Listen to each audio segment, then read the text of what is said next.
안녕하세요. 성서지리 강의 시간입니다.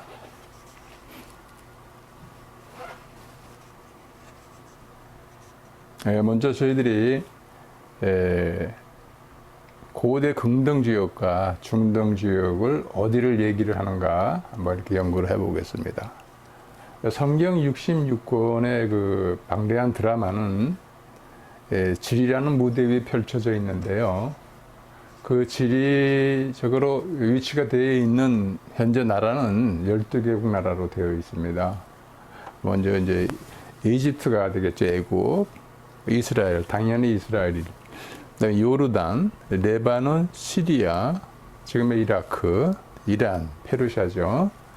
그다음에 터키, 그다음에 이제 구브로, 키프로스라고 그러죠. 현재는. 그다음에 이제 그 헬라, 그리스죠. 그 다음에 이제 멜리데, 현재는 이제 몰타라고 이렇게 하고, 그 다음에 로마죠. 이제 그 12개국 나라 중에서 성경의 드라마가 펼쳐져 있는 지역을 저희들이 중심적으로, 지리적으로 한번 같이 연구해 보고자 합니다. 고대 긍정 지역은 어디를 얘기를 하는가? 고대 사람들의 긍동 지역을 얘기를 할 적에는요, 이 터키 에게해 쪽에서부터 이 카스피아를 지나서 이 아프가니스탄 현재 여기서부터 이 사우디아라비아 서남 쪽까지 저렇게 두리뭉실하게 얘기를 했는데요.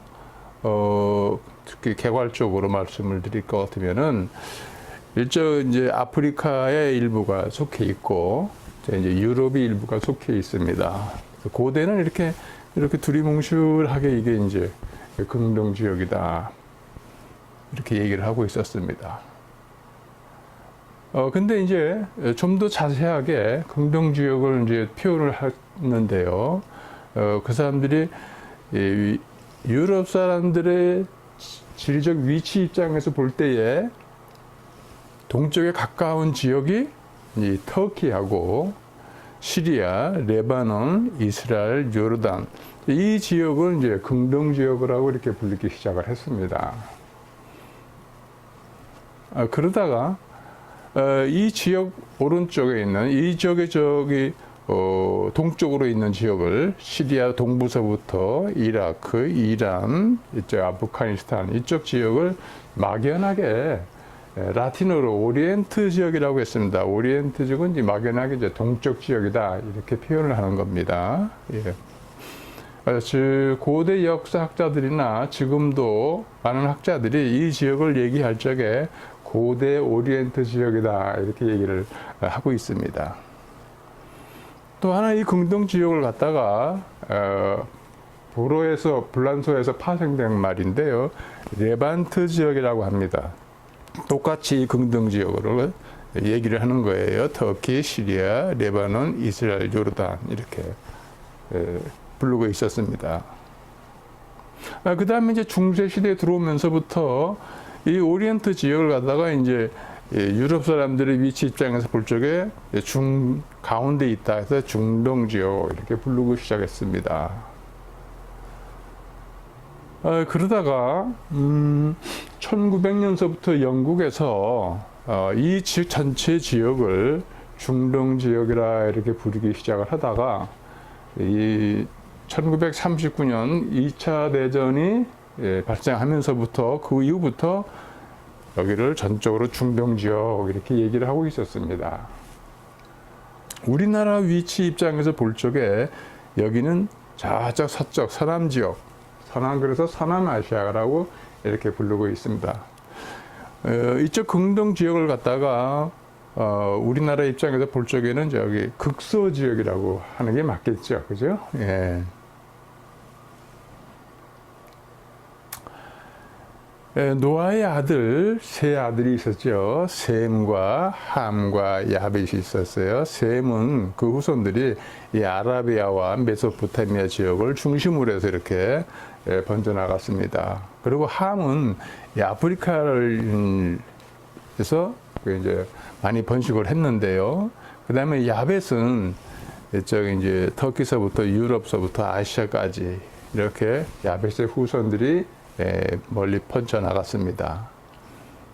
근데 함에는요, 네 아들이 있었죠. 우선 이제 구스가 있었죠, 그죠? 예, 구스.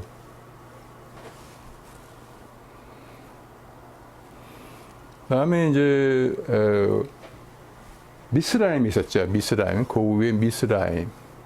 나일강을 중심으로 해서 미스라임과 구스가 이렇게 살았습니다. 그 다음에 붓이 있었고, 붓. 예. 그 다음에 이제 가나안. 지금 이스라엘 땅에, 가나안. 이렇게 네 아들이 분포되어서 살았습니다.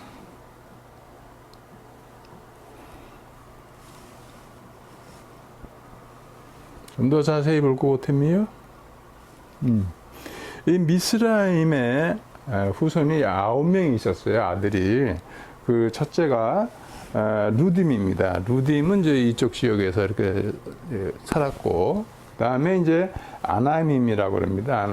아나밈은 이제 이쪽 나일 삼각주, 나일 델타 지역, 이 지역에서 이제 죄송합니다. 이 지역에서 이제 아나님이 살았다고 역사학자들은 이렇게 얘기하고 있습니다. 그다음에 이제 루하빔이죠. 루하빔. 지중해 근처에 살고 있었습니다.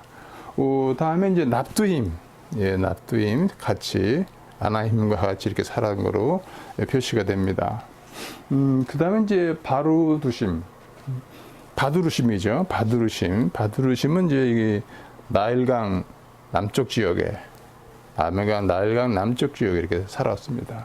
그래서 나일강 남쪽 지방에 살았기 때문에 애굽 사람들이 나중에는 이 바두리심을 얘기를 할 적에는 남쪽 지방이다. 그래서 바드로스라 이렇게 하면은 이 남쪽 지방을 가리킵니다.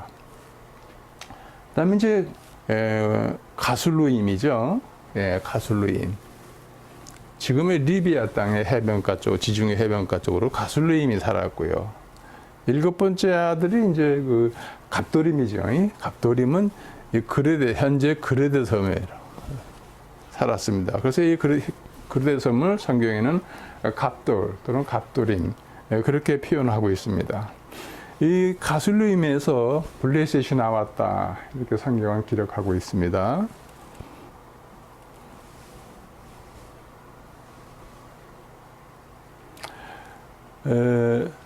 애굽 땅에 사는 모든 유다 사람 곧 믹돌과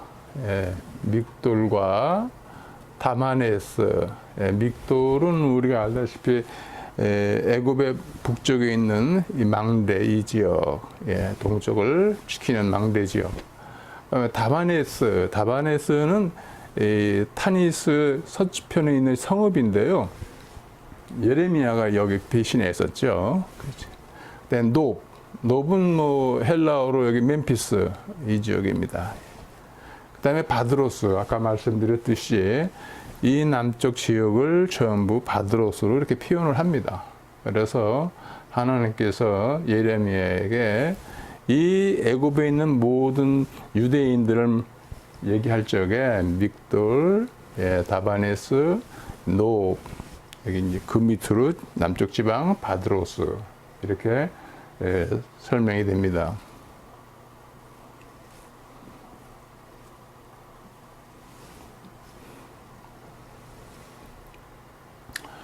고대 가나안 땅에 중요한 지리적 육상교통 장애 3가지가 있었습니다. 이 가나안 땅 시돈서부터 서해남부까지죠. 이렇게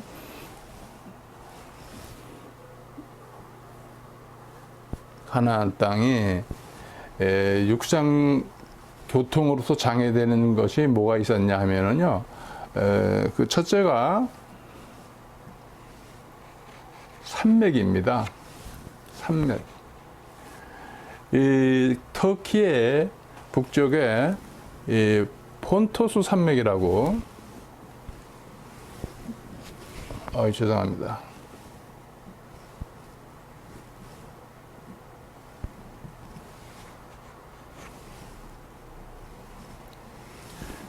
터키 북쪽에 이제 폰토스 산맥이 이렇게 동서로 이렇게 누워 있습니다. 그리고 남쪽으로는 이제 타우로스 산맥이라고 이렇게 큰 산맥이 이렇게 동쪽으로 향해서 이렇게 누워 있습니다. 이 두 산맥이 이렇게 이제 찌개발처럼 이렇게 터키 아나토나 고원을 갖다가 이렇게 잡고 있는 것처럼 그런 상태로 이렇게 두 산맥이 큰 산맥이 놓여 있었어요.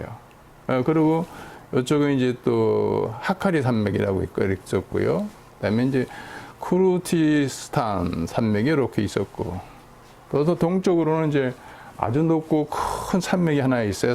자그로스 산맥이라고 해서 이 이란하고 이라크하고 자연적인 경계를 역할을 해줬죠. 이런 산맥이 있었고, 이 가나안 땅 북쪽으로는요, 아마누스 산맥이 또 이렇게 내려옵니다. 아마누스 산맥 내려오다가 계속 이어져서 누사이리아라는 산맥이 이게 이제 비블로스까지 이렇게 내려오고, 그 다음에 레바논에 와가지고서 이제 두 산맥이 생기는데요.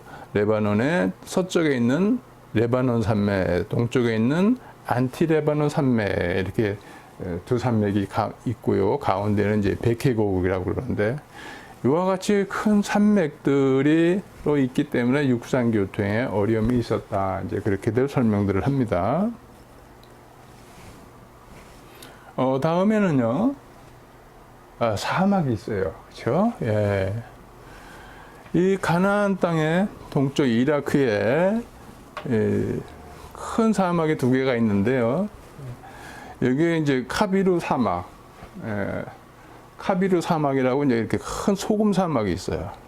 이 카비루 사막에는요, 기네스북에도 올라 있어요.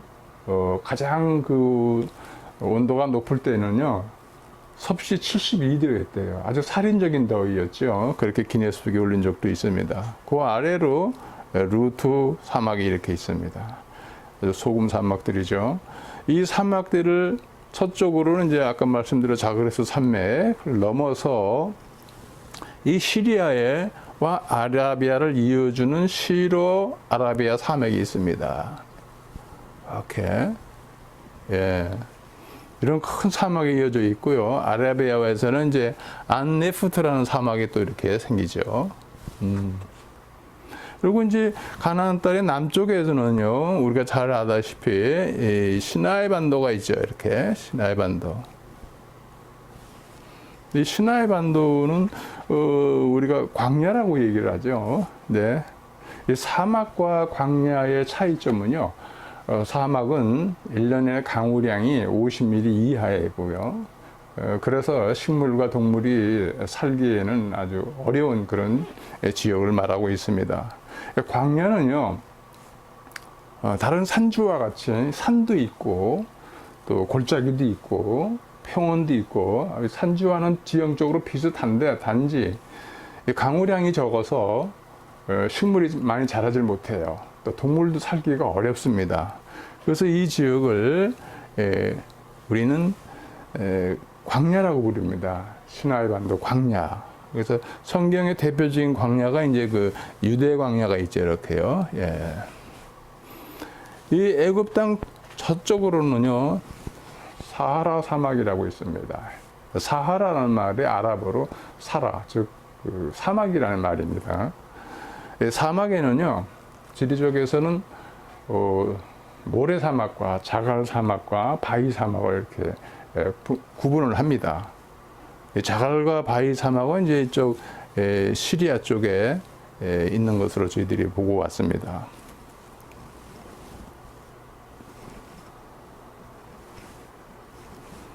그 다음에 이제 세 번째는요, 장애가 되는 세 번째는 바다입니다. 바다. 가나안 땅의 이 서쪽에는 지중해가 있죠. 우리가 알다시피 성경에는 대해라고 나와 있고, 남쪽에는 이제 홍해, 우리가 알고 있는 홍해인데, 이 헬라 사람들이 여기 바다를, 지금의 홍해 바다를 갖다 에리띠라 달라시라고 해서 이렇게 헬라 말로 홍해라고 자기들이 이렇게 붙였습니다. 그리고 그 사람들은 이쪽 페르시아만까지도 홍해, 에리띠라 달라시라고 불렀어요. 그 헬라 사람들뿐만이 아니라 이쪽 터키의 동부에 살고 있는 쿠르드족들도 이 남쪽에 있는 바다를 갖다가 홍해라고 이게 불렀던 기록한 역사가 있습니다. 위에는 이제 흑해가 있고요. 이제 북동쪽으로는 카스피아가 있고, 이쪽 동쪽에는 페르시아만이 있고, 이렇게 이제 바다로, 고대에는 바다 때문에 육상 교통에 어려움이 있었다, 이렇게 얘기들 합니다.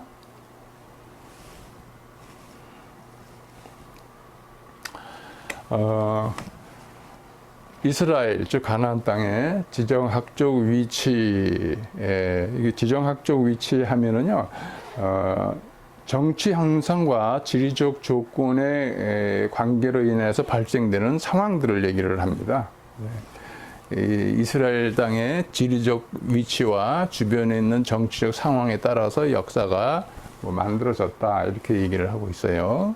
네, 저는 성서지리를 연구하는 입장에서 하나님의 섭리 가나안 땅이라고 이렇게 말씀을 드리고 싶습니다. 가나안 땅의 지적학적 위치보다도 하나님의 섭리 가나안 땅이다, 이렇게 설명하고 싶습니다. 그 이유는요, 일반적인 지리학으로서 이스라엘 땅의 지정학적으로 설명하면은 이스라엘의 역사는 그 땅의 지리적 환경인 기후, 토질, 지형 등의 자연적인 겉모습만이 아니라 이웃 지역과의 지리적 위치 또는 관계들이 포함되어서 이스라엘 역사에 많은 영향을 끼쳤다고 설명을 한다. 즉 이스라엘은 아시아와 유럽과 아프리카 3대 대륙을 이어주는 다리 역할을 하여 왔다. 이게 이제 지리적인 위치를 얘기를 하는 거죠. 그리고 고대에는 바벨론 문명과 이집트 문명이 상호 교류를 하는데 이스라엘 땅이 좁은 통로 역할을 하여야만 했었다. 즉 징검다리 역할을 했었다는 거죠. 군사적으로는 큰 세력의 군사 이동길로서 사용되고 또 무역의 길로 사용되는 지상 가교로서의 위치에 있기 때문에 역사적으로 많은 침략을 받고 지배를 받아왔다고 설명한다. 이제 정치적인 상황이죠. 그렇죠?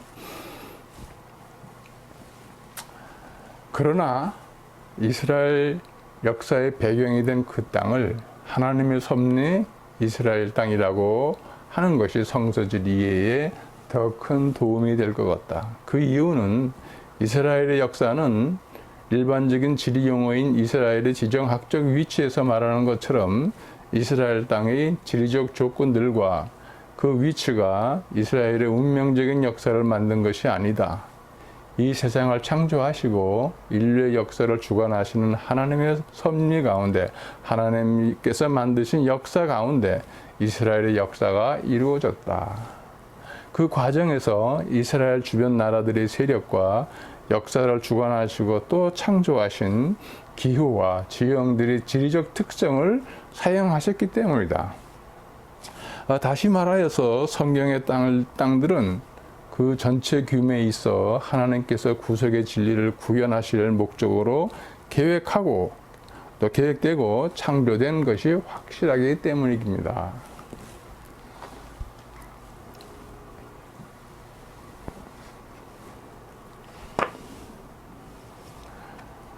이게 지금 중동 지역의 그 사진이죠. 예, 가나안 땅이고 애굽이고 여기 이제 그 티그리스 강과 유프라데스가 만나는 지역을 고대는 이 지역에 이제 역사학자들은 수메르 지역이라고 합니다.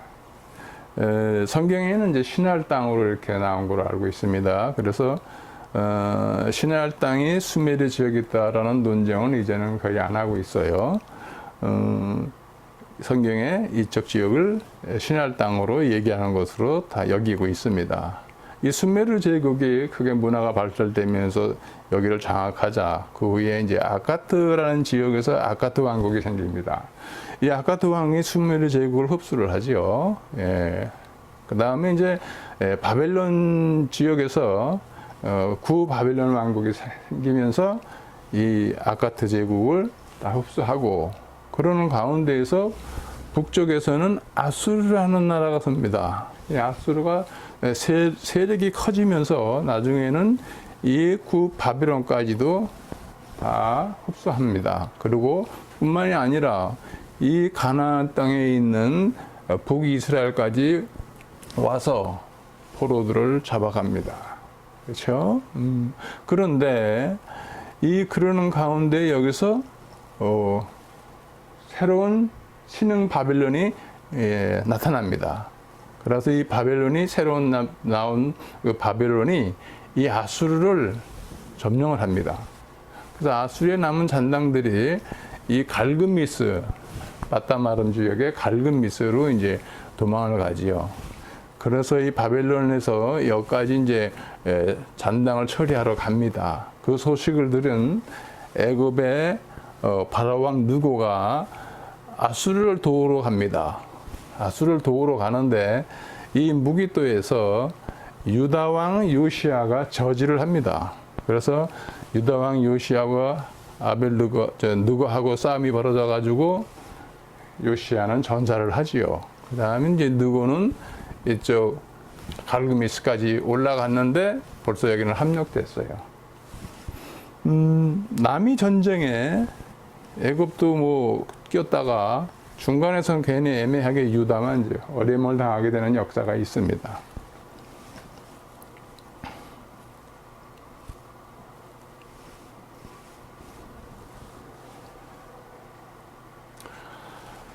비옥한 초생딸 지역, 이 중동 지역이에요.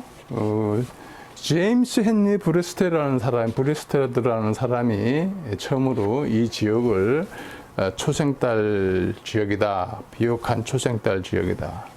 비옥하다는 것은 이 남쪽에 있는 사막과 다른 그 열악한 사막 지역에 비해서 이렇게 비옥하다고 이렇게 표현한 것 같아요. 이 지역에 저희들이 조사를 해보면은 큰 강 두 개가 있습니다.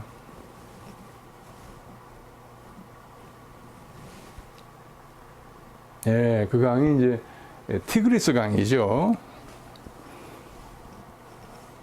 티그리스 강은요, 지금 터키의 이 동부 쪽에 산맥 가운데에 하자르라는 호수가 있어요. 그 하자르라는 호수에서부터 발원해가지고 내려오다가 자부강이라고 있습니다. 대자부강. 이 자부강은 이제 이렇게 자그로스 산맥에서부터 내려오는 물인데요. 그 합류해가지고 또 작은 자부강이 있습니다. 작은 자부강하고 또 합쳐서 오다가 또 여기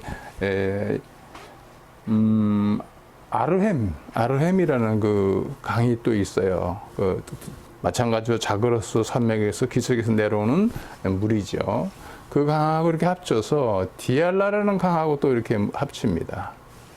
그래가지고 남쪽으로 내려오다가 이 티그리스 강, 유프라데스 강하고 합치는데요. 이쯤에서 여기에 이제 케루카 강이라는 게 있어요. 케루카 강이라는 거 하고 이제 또 여기서 합치는데, 이 케루카 강은요, 성경에는 이제 을레강이라고 나와 있습니다. 다니엘서에 을레강. 그래서 합쳐가지고 많은 강들이 합쳐가지고 이 페르시아로 이렇게 들어갑니다.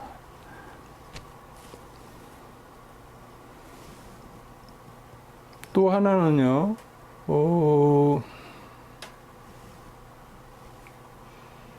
유프라데스 강입니다. 유프라데스 강은 여기 이제 하자르 호수, 티그리스 강이 발원하는 하자르 호수 바로 옆에 엘라즈라는 데가 있어요. 엘라즈. 엘라즈라는 곳에서 이쪽 무랏강이라는 강이 엘라즈로 와고, 또 여기 카루스라는 강이 이렇게 와가지고 합쳐가지고 내려옵니다. 내려와서 다시 이렇게 이제 동쪽으로 가다가 발리크 강이라는 거하고 이렇게 합류를 합니다. 그리고 다시 내려오다가 여긴 표시를 안 됐는데 카불 강이라고 이렇게 또 한 조그만 강이 있어요. 그 합류해가지고 계속적으로 내려와다 이제 티그리스 강하고 합류를 하죠. 그래가지고 지중해로 내려갑니다. 이 티그리스 강에서 1년에 유입되는 물의 양은 이제 그때는 약 한 16억 톤이라고 그랬어요. 1년에 이쪽으로 흐르는 물이. 그리고 여기서부터 이쪽까지 길이는 이제 2033km. 상당히 길지요. 강물 따라서입니다. 유프라데스 강은요, 2750km입니다. 더 깁니다. 이렇게, 풍족한 물이 있는 두 강이 이렇게 있기 때문에 이쪽에는 아무래도 관계수로 같은 거를 이용해서 농사 짓기도 좋고, 그래서 아마 비옥한 땅이다 이렇게 얘기를 한 걸로 알고 있습니다. 그뿐만이 아니라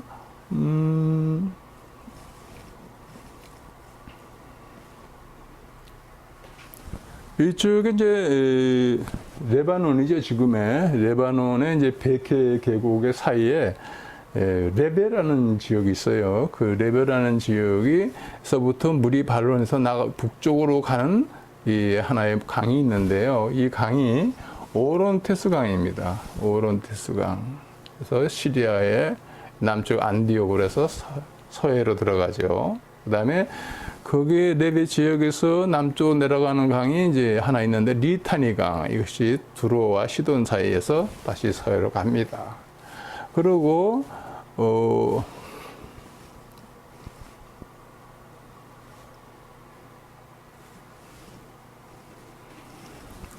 이쪽 안티레바논 산맥에서 동쪽으로 두 개 있는 안티레바논 산맥이 있는데요. 그 산맥의 남쪽에는 이제 헬몬산이 있고요.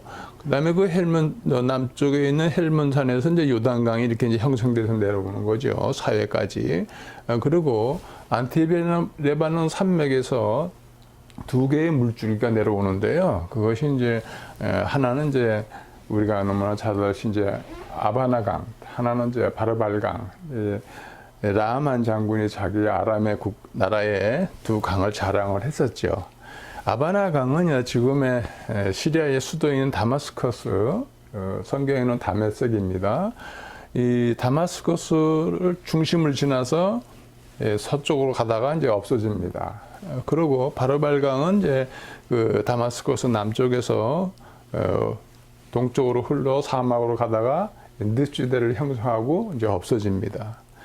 레바논 산맥, 안티레바논 산맥 남쪽에는 이제 우리가 잘 아는 헬몬산이 이제 자리를 잡고 있죠. 그 헬몬산에서 내린 이제 눈과 또 비 이런 것이 내려오는 강이 이제 그 요단강이라고 저희들은 알고 있습니다. 이와 같이 이 비옥한 초생달 지역에 이러한 강들이 형성되어 있기 때문에 고대는 이 지역이 살기에 좋은 기후적 조건 또는 지형적으로 그런 토양을 가지고 있지 않았겠는가 하는 생각에서 아마 제임스 헨리 브레스테드가 이 지역을 비옥한 초생달 지역이다. 이쪽 사막 지역에 비해서 대조적으로 이쪽은 그래도 살기 좋은 땅이다. 이렇게 말씀을 하는 것 같습니다. 그러나 저희들은요, 성서를 연구하는 입장에서 이 지역을 성서에 비옥한 강변 지역이다. 이렇게 기억하고 있는 것이 아마 성서지리 연구에 더 도움이 되지 않을까. 그렇게 생각하고 있습니다. 다음은 이제 이스라엘의 명칭입니다. 이스라엘 지금 현재 그 땅을 처음에는 이제 그 가나안 땅이라고 그랬죠. 그 지역을 가나안. 가나안은 이제 크게는 가나안 족속들이 살았던 지역들을 얘기를 하는 거죠. 그 족속들의 후손들이 살았던 지역. 즉, 가나안 땅은 가나안 족속들이 살았던 지역으로서 노아의 손자이며 함의 막내 아들인 가나안 후손들이 살았던 지역을 지칭한다. 이렇게 말씀드릴 수 있고요. 작게는 가나안 족속들이 퍼져 살았던 그 지역, 가나안 땅의 해안 평야와 해안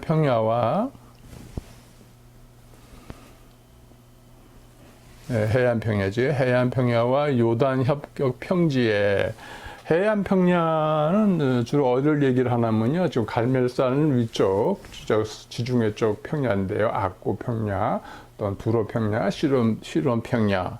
그쪽 지역에 있던 가나안 족속들을 얘기를 하는 겁니다. 이제 요단 협곡의 평지는요, 지금 이제 요단강에 있는 그 협곡의 평지에 살았던 그런 가나안 족속들을 얘기를 할 적에 이제 이렇게 표현을 할 수 있습니다. 니느웨이 동남쪽 누지에서 발견한 기원전 1500년경에 만들어진 토판이 있는데요. 약 2만 개가 있는데 그 토판에서 이 지역, 즉 이 해안 평야와 요단 협곡 평지 지역을 이 중에서 해안 평야 지역을 가나안이라고 기록하고 있다는 겁니다. 왜? 이 가나안이라는 뜻은요, 후리아 말로, 즉 호리 족속하고 동일하게 여기는 대사 학자들도 있는데 후리아 말로서 붉은 자주색을 나타내는 말입니다. 의미하는 전문 용어다. 예. 그래서 그쪽은 왜 그럼 그렇게 자주색을 얘기를 했는가? 이스라엘의 갈멜산 북쪽의 지중해 해안 지역에서 나오는 그 소라에서 생산되는 자주색 염료를 사용하여 염색 직업이 크게 발달하였다. 예, 고대에는 그 지역에서 나오는 그 소라에서 자주색을 염료를 이제 추출해 가지고 물감을 들여낸 거죠. 그래서 그 옷이 굉장히 이제 고급 옷으로 취급을 받았습니다. 그래서 그 말씀을 하고 있는 겁니다. 그래서 헬라어 포이니게는 자주색을 예물하죠. 근데 이 포이니게가 이제 페니키아가 되고 이제 베니게로 우리에게 이렇게 이제 전해오고 있습니다.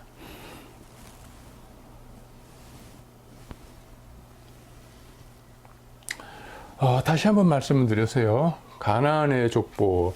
가나안은 장차 시돈과 헤슬락과 또 여부스 족속과 아모리 족속과 기르가스 족속과 히비 족속과 알가 족속과 스말 족속과 하막 족속을 낳았더니 흩어져 나아갔더라. 예, 가나안의 그 족속의 후손들이 그 땅에 만큼 많이 살았다는 거죠. 가나안 땅에. 예, 이게 크게 봤을 적에 아까 말씀대로 하나님께서 사람을 보내요. 즉 모세에게 내가 이스라엘 자손에게 주고자 하는 그 가나안 땅을 정탐하되 이렇게 했습니다. 그래서 하나님께서 그 땅을 크게 가나안 땅으로 이렇게 말씀해 주신 거고요. 이어서 이제 모세가 그 또 가나안 땅을 정탐하러 그들을 보내며 이르되 12정탐꾼을 보내며 어디에 가나안 땅 크게 봤을 적입니다. 작게 봤을 적에는 아까 말씀드린 대로 아말렉은 남방에 거주하고 헤딘과 여부신과 아모리인은 산지에 거주하고 가나안인은 해변과 요단가에 거주하더라 이렇게 되어 있습니다. 무슨 말씀인지 아시겠죠? 아까 설명한 대로 아말렉은 남방에 지금의 네게브 지역 있죠. 이스라엘의 남쪽 거주하고 헤딘과 여부신과 아모리인은 산지에 거주하더라. 중앙산지. 유대 산지와 사마리아 산지와 갈릴리 산지 아마 얘기를 하는 거겠죠. 그 다음에 가나안인들은 해변과 아까 이제 갈멜산 위쪽으로 이제 아코 평야, 또 두로 평야, 시론 평야, 이런 쪽에서 가나안들이 살았고 요단강에서 이제 거주했다. 요단가에 이렇게 이제 표현을 하고 있습니다. 또 이제 이어서 신명기에는요 이런 말씀이 있어요. 이 두 산은 요단강 저쪽 곧 해지는 쪽으로 가는 길 뒤 길갈 맞은편 모래 상수리 나무 곁에 아라바에 거주하는 가나안 족속의 땅에 있지 아니하냐. 요거는 좀 지도를 가지고 설명을 해야 할 것 같아요. 자, 첫 번째 아말렉은 남방에 거주하고 이쪽 남방 지역이죠. 네게브죠. 헤딘과 여부신과 아모리는 산지에 거주하고 여기 이제 유다 산지와 사마리아 산지와 갈릴리 산지 하고 가나안일은 이제 해변은 이제 이쪽 이걸 얘기를 합니다.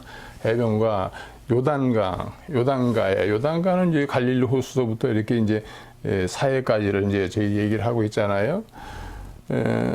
이스라엘에서는요, 요거는 이제 하부 요단강이라고 그러고, 요 위에서 흐르는 강은 이제 상부 요단강이라고 이렇게 얘기를 하고 있습니다. 요단가 어디겠죠? 다음번에 이제 말씀을 드릴게요.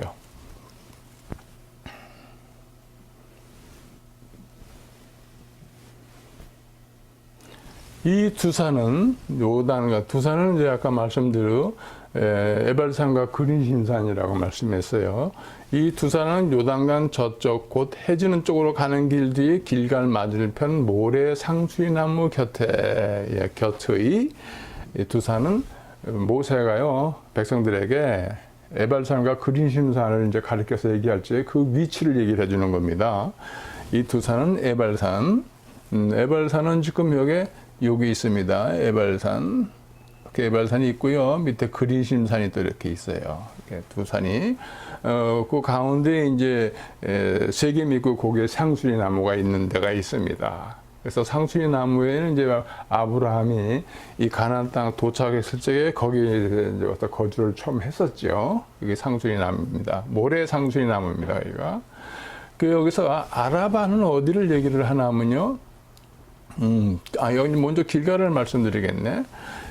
이 아라바 지역인데요. 이게 지금 요단강 협곡을 갖다가 이제 아라바라고 하는데, 아라바는요, 모세가 이 사해를 지나서 저쪽 지금의 아라바 계곡까지, 이스라엘의 맨 남쪽 에일랏 있는 데까지를 갖다가 모세는 아라바라고 불렀습니다. 왜 아라바라고 불렸냐 하면은요, 가장 이스라엘 땅에서 얕은 지역이에요. 낮은 지역이죠. 그것을 표현할 적에 그 지역을 전체를 이제 아라바라고 얘기를 한 것 같습니다. 아라바에 거주하는 가나안 족속 땅에 있지 아니하냐. 요게 이제 길갈인데요. 길갈은 우리 성경에 이제 5군데가 있습니다. 길갈이. 나중에 이제 저희들이 사실 알아볼 텐데요. 우선 여기 이제 길갈이 하나 있습니다. 길갈 맞은편에 뭐가 있어요? 모래 상수리 나무. 모래 상수리 나무는 이제 세겜 땅 바로 옆에 있지요. 같이 있는데 위에 에발산, 그리심산, 그 가운데에 세겜이 있고 상수리 나무 있고, 이 모래 상수리나무 곁에 여기죠. 여기에는 누가 살았냐? 아라바에 거주하는 가나안 족속 사람들이 여기 살았는데, 여기 와서 다시 살았다는 거죠. 물론 뭐 전체적으로 다 왔는지 부분적으로 왔는지는 모르겠지만, 요 아라바에 거주하는 사람 가나안 족속들이 이 길갈 맞은편 상수리 나무에 살고 있는데, 이 땅에 여기 에발산과 그리심산이 있다, 이 말씀을 이제 모세가 하는 겁니다.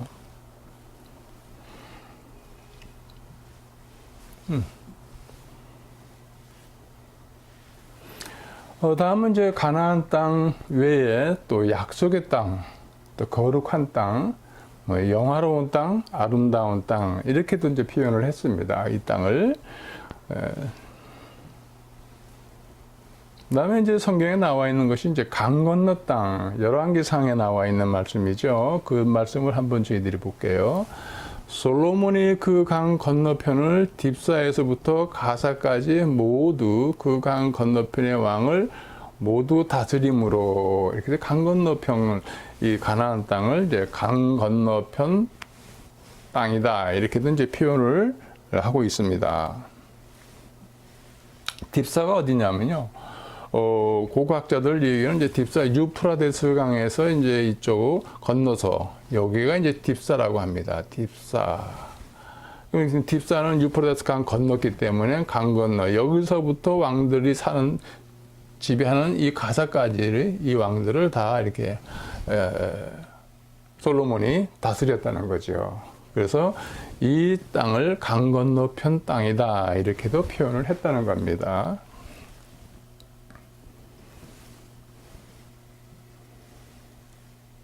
그 다음에 이제 유다 또는 이제 이스라엘, 이렇게 부르고 있습니다. 예. 열왕기상에 나오는 얘기죠. 유다와 이스라엘의 인구가 바닷가에 모래같이 많게 되매. 유다하고 이스라엘하고 다른가? 같은 민족이죠. 부르기를 이렇게 따로 분리해서 부른 것 같이 되는데, 유다라고도 불렀고 이스라엘라고도 불렀다. 그것을 다시 한번 설명을 드릴게요. 유대 땅이라고 한 것은요, 이 유대 민족에게, 유대 지파들에게 준 땅이죠. 이 유대 지파에 준 땅이 이제 이렇게 예루살렘 안에서부터 헤브론까지 이 지역을 이제 유다 지파에 줬죠. 중앙 산지에. 그래서 여기를 가리킬 적에 이제 유다 땅, 이렇게 이제 가리키고 있습니다. 그래서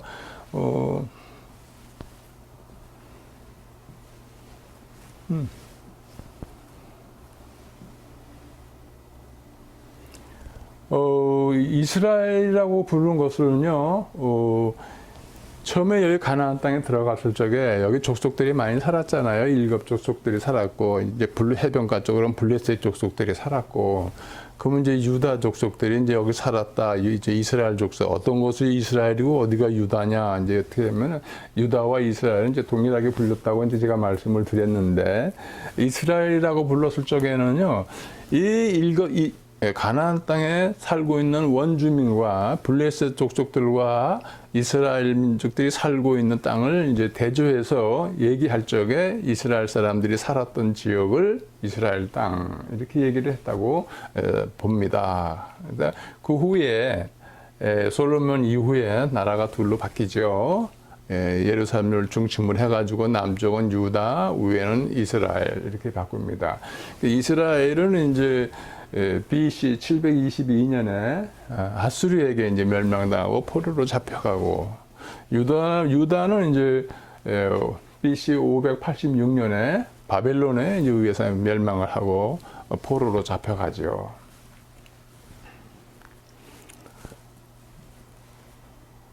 이제 성경에 유일하게 전체적으로 유다로 불렀을 때가 있어요. 그것이 이제 이스라엘 역사의 하스모니아 왕조 시대 때입니다. 주전 166년서부터 이제 63년까지인데요. 약 100년간 전체 지역을 이제 유다라고 불렀습니다. 이 하스모니아 왕조 전에 여기는 셀레우코스라는 그 왕에 의해서 이 반식민지 역할을 했습니다. 살았습니다. 이 지역에서. 근데 그 셀레우코스 왕조가 로마에 의해서 힘이 약해지자 여기서 이제 독립을 한 거죠. 그것이 독립한 지가 이제 하스모니아 왕조라고 합니다. 그 왕조가 100년 동안 이렇게 왕국을 이뤘을 적에 여기는 이제 유다라고 불렀습니다. 유일하게.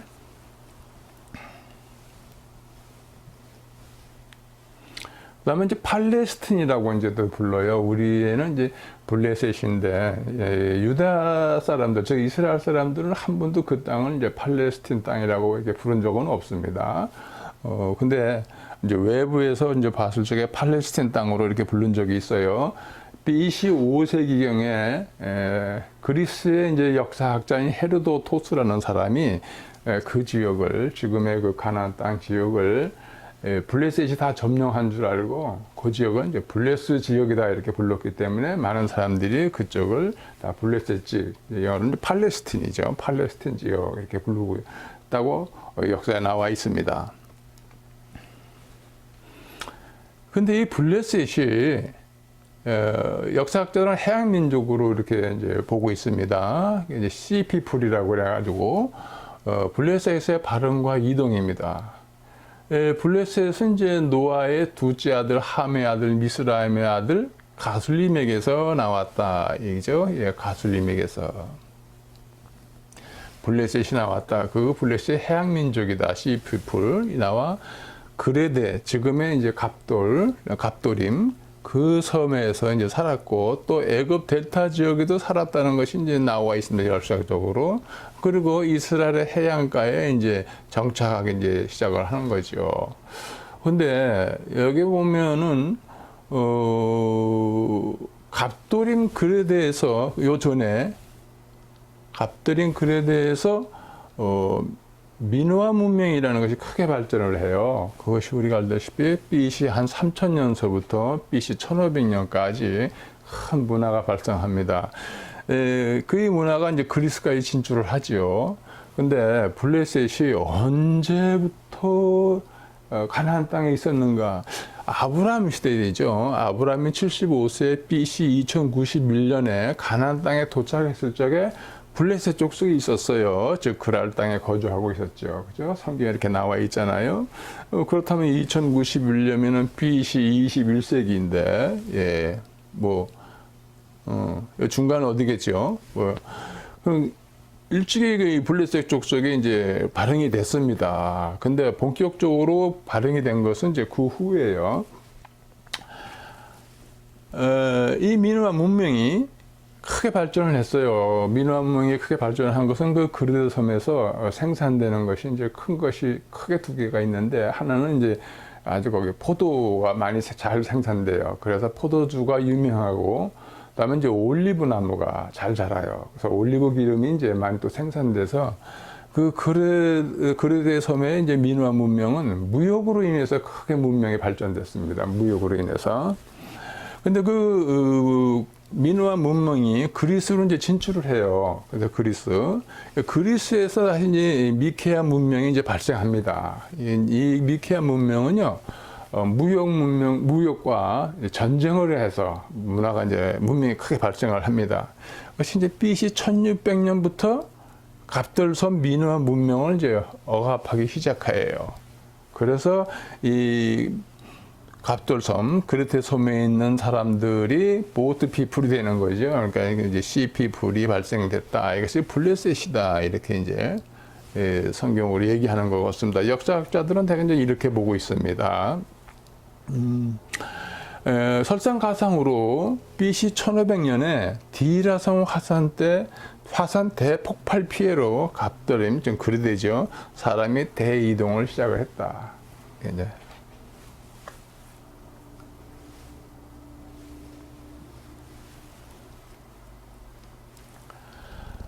블레셋 사람들이 발흥과 이동입니다. 가술림에서 나왔다 그랬죠. 그리고 이제 갑돌임에서 나왔다 그랬고, 그럼 저희들이 봤을 적에 제가 이제 이집트 역사학자하고 이제 얘기하는 가운데에 이 가술림에서 사람들이 이 그레데로 이렇게 이제 그레데로 이제 이 갑돌은 섬으로 이제 가서 살다가 민화 문명이 발전이 됐는데, 이 그리스에 있는 미케아 문명에 밀려서 사람들이 이제 보트 피플, 지금은 보트 피플이라고 그러는데 이제 시 피플이라고 이제 그 사람들은 얘기를 하는데, 이 사람들이 이 블레셋이죠. 이집트의 델타 지구에서 살았고, 또 이제 여기 가나안의 동쪽 해변가에 이렇게 와서 살았고, 그리고 이제 여기 이제 두로와 시돈에도 블레셋이 이렇게 살았다고 이제 성경은 기록하고 있습니다. 이렇게 얘기를 해줘요. 다시 설명을 드릴 것 같으면요. 네. 그르데에 크게 발전한 민화 문명이 발전했는데, 이 사람들은 무역으로 인해서 크게 문명이 발전됐다. 이 에게해의 전 지역을 이 그레데가 상권을 쥐고 있었다는 거죠. 이 지중해하고. 그래서 이 사람들의 이 문화가 이제 그리스의 펠로폰네스 섬에, 이제 지금은 섬이지만 고대 로마 시대는 이게 아가야 지방이라고 그랬죠. 여기에 이제 진출을 했는데, 여기서 미케아라는 왕국이 있어요. 여기 이제 스파르타가 있고, 여기 고린토에 있고, 아덴 왕국이 있고, 이렇게 있는데, 그 중에서도 이제 미케아 나라가 상당히 힘이 강했던가 봐요. 여기서 발전했습니다. 뭐가 하냐? 미케아 문명이 발전한 거예요, 여기서. 이 미케아 문명이 이제 또 해상을 상권을 얻기 위해서 이제 민화로 이제 점령을 하러 옵니다. 이것이 약 이제 1600년경부터 억압을 받죠. 그런데 그러는 가운데, 그럼 이 사람들이 이제 하나둘 이제 시피플이 생겨서 이제 어디로 가겠죠. 근데 그러는 가운데 1500년, BC 1500년에 여기 티라라는 섬이 있습니다. 지금은 이제 산토리노라고 그러는데요. 여기서 화산 대폭발이 일어나요. 그래서 그 화산에 의해서 여기는 큰 피해를 봅니다. 그래서 무슨 뭐 해열도 있었겠고, 화산재 라헬에 의해서도 피해를 받겠고, 많은 사람들이 여기서부터 그때 이제 이렇게 보트 피플이 됐다. 이렇게 이제 역사학자들은 이제 이렇게 얘기를 하고 있습니다.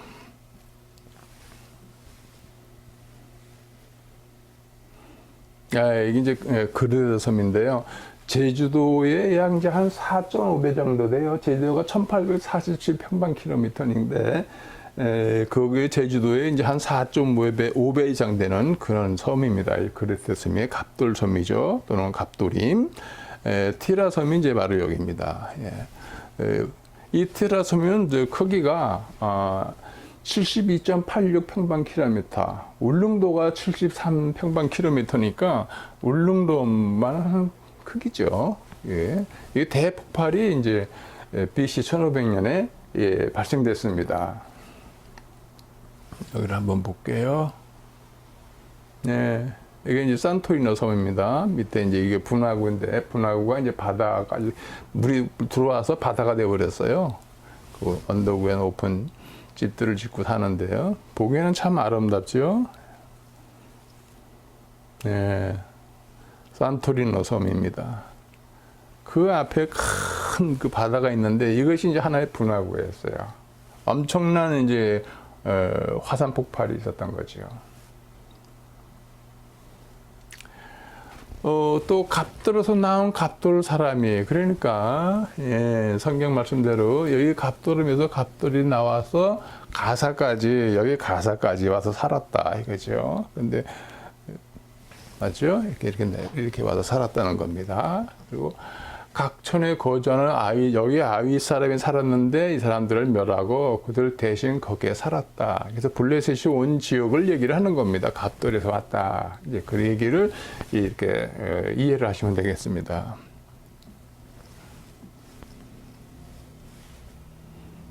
내가 이스라엘을 애굽 땅에서, 그렇죠. 이스라엘 민족을 애굽에서 노예 생활하는 이스라엘 민족을 하나님이 인도하셔서 출애굽하여서 이제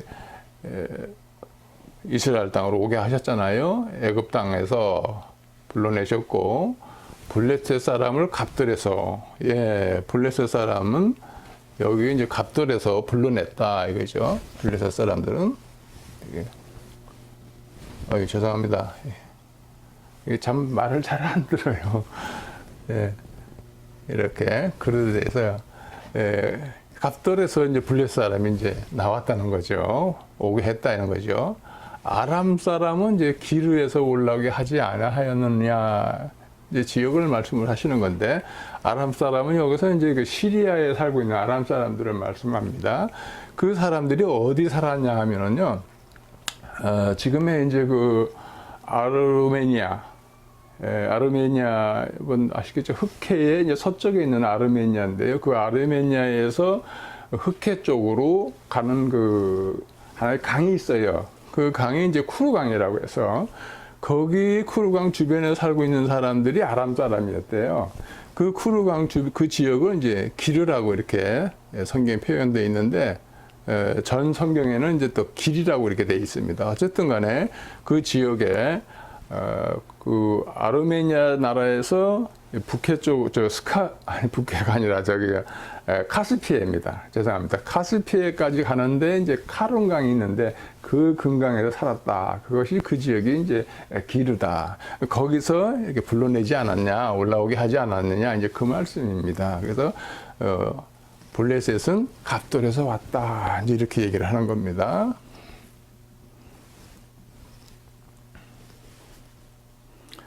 이는 블레셋 사람을 유린하시며 두로와 시돈에 남아있는 블레셋 사람들이 여기 이제 두로가 있죠. 이렇게 두로와 시돈 사이에, 여기에 시돈에 남아있다 이런 거죠. 다 끊어버리시는 날이 올 것이다. 그들을 야훼께서 갑돌 섬에 남아있는 블레셋 사람을 유린하시니라. 아직도 여기에 이제 그레데 섬에는 이제 블레셋 사람이 남아있다. 이런 지역을 말씀을 하시는 겁니다.